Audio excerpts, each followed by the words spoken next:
Well, help me welcome to the stage, Connie Podesta.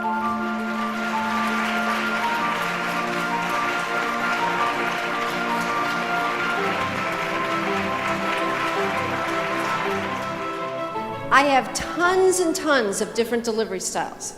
So what about if we try this? What if I give you 2 delivery style choices and you all vote? How's that sound? Choice number 1. I too have an unbelievable PowerPoint presentation. Then I will hand out little workbooks and you can fill in all the spaces. And then, here's the best part, I'm going to put you into little groups of 5.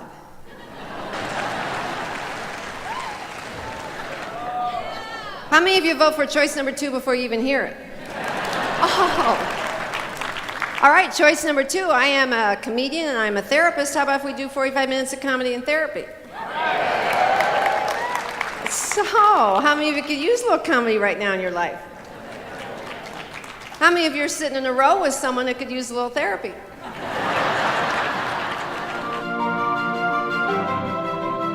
If there's any soundbite you're going to take away from me is business as usual is over.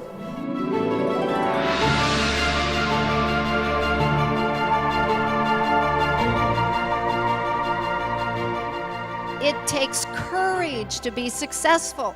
We got to be willing to lay ourselves out there, be brave, take risks, and do the right thing.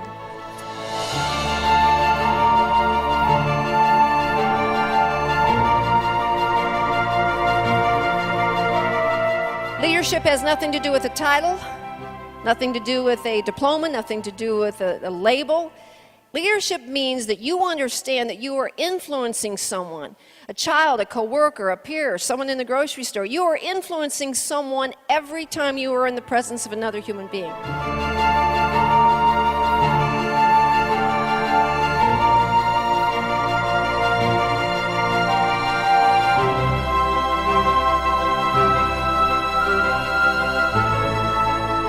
Has anyone in this room, since I have been talking, tweeted about me or anything I've said? Okay, great. I love it. Was it good? Okay, what did you do? You text me? I text messaged my team. And What did you tell? I just told them I figured them all out. Okay. How many people are on your Twitter account? 240. How many of you else tweeted in here? Any of you have over 1,000? How many do you have on your Twitter account? 1,700. There is no PR as good as that.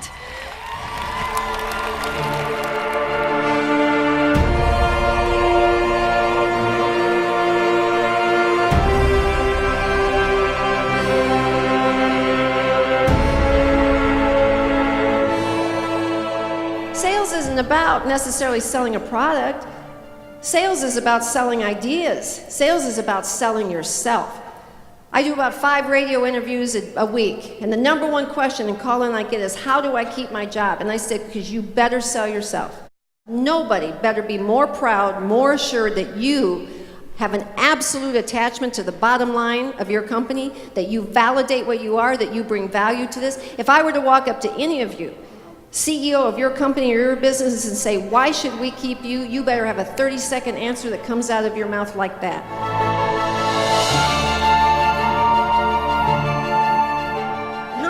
Heard other people that you work with complain. And here are the top complaints. Listen to this. It's amazing. Employee complaint number 1. Connie, you won't believe how hard we work. Work. My company expects that I work from the moment I walk into the building until the moment I leave. Duh. That's why they call it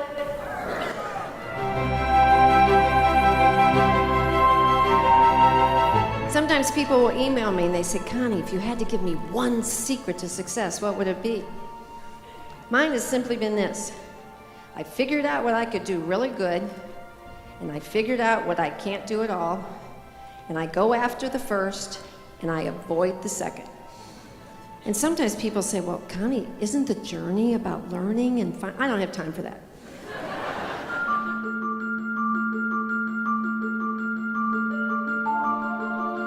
Character. The definition of character is not how you and I act when life is going good. That's easy. Who we are, who we really are, the essence of ourselves as a person, that is how you and I choose to behave when our life is so far from what we had planned that we can barely breathe. Character is how we choose to act when we're tired or angry, stressed, jealous, upset, in the middle of a crisis. That's when our kids watch us. That's when our employees watch us. That's when our customers watch us.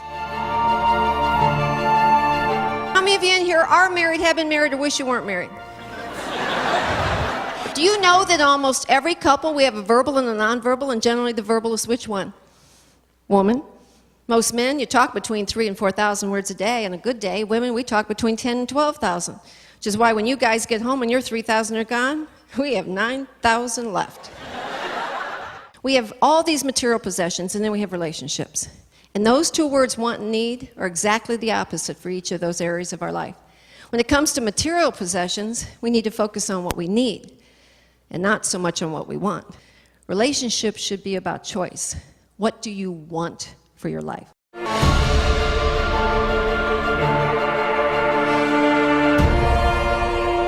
I would put it to you that happiness is not a given. I would put it to you that happiness is a fight, it's a struggle, it's a choice every day.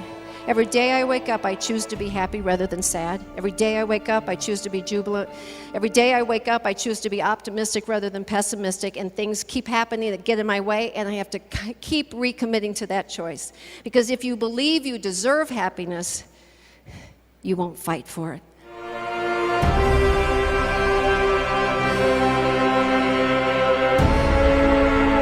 Go find a job, whether you like it or you don't, whether you love it or not, whether you have a passion for it or not, but have a passion for doing one thing, doing it right, doing it well, doing it good, and learning every single thing you can. Because the things that we do that we don't like are probably going to determine more what we finally end up doing that we love than almost anything else in the world.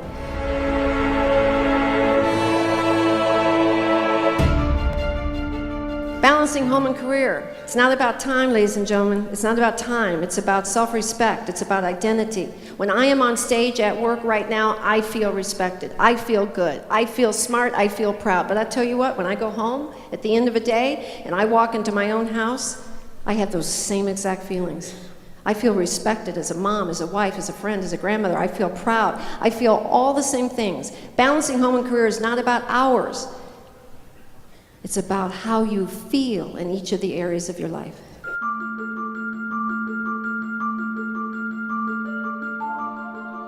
The day that you can answer yes to 2 questions, are you really proud of your professional choices? And at the end of the day, are you really proud of your personal choices? The day you can answer yes to those 2 questions, there will not be a richer person in the world than you.